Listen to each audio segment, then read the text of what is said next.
Hvala lijepa. Jesam. Ne, sada ne. Inače razgovaram. Komentirate kritike iz vladajuće koalicije. Komentirate kritike iz vladajuće koalicije. Komentirate kritike iz vladajuće koalicije. Komentirate kritike iz vladajuće koalicije. Nema tu nikakvih kritika. Vladajuća koalicija je čula to.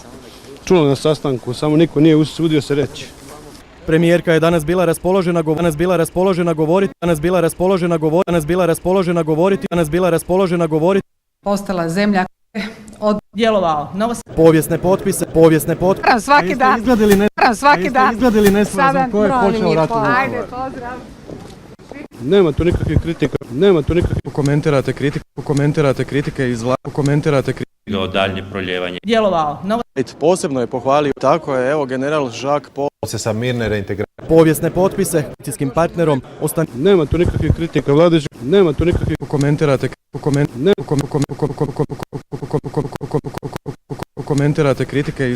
Komentirate kritike iz vladajuće koalicije. Nema tu nikakvih kritika. Vladajuća koalicija je čula to. Čula na sastanku, samo niko nije usudio se reći. Nema tu nikakvih. Do daljnje proljevanje. Sve skupa negdje oko. Tako je, evo general. Branimire, povijesne potpise. Bilo je puno. Gospodinom Stanimirovićem. Hvala lijepa. Gospodinom Stanimirovićem. Hvala lijepa. Jesam. Ne, sada ne. Inače razgovaram svaki dan. Svaki dan. Izgledali nesvazom ko je počeo rat u Vukovaru. Ajde, pozdrav. Na to je danas bila raspoložena govoriti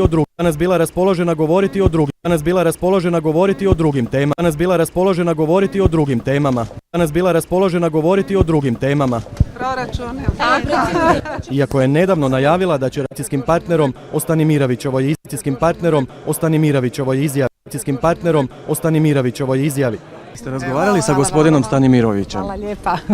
Jesam. Ne, sada ne. Inače Gospodinom Stanimirovićem. Hvala lijepa. Jesam. Ne, sada ne.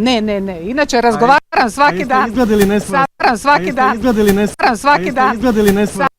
dan. Izgledali nesvazom ko je počeo rat u Vukovaru. Ajde, pozdrav. Svaki dan. Izgledali nesvazom ko je počeo rat u Vukovaru. Ajde, pozdrav. Svaki dan. Izgledali nesvazom ko je počeo rat u Vukovaru. Svaki dan. Izgledali nesvazom ko je počeo rat u Ajde. Vukovaru. Izjave naroda i rekao, tako je, evo general. procesa mirne reintegracije. Koalicijskim partnerom zajedničkim stavovima o Posebno je pohvalio Postala zemlja koja povijesne potpise kojima je započeo mir na potpis zajedničkim stavovima o gospodinom Stanimirovićem. Hvala lijepa. Jesam. Ne, sada ne. Inače razgovaram svaki dan. Izgledali nesvazom ko je počeo rat u Vukovaru. Ajde, pozdrav.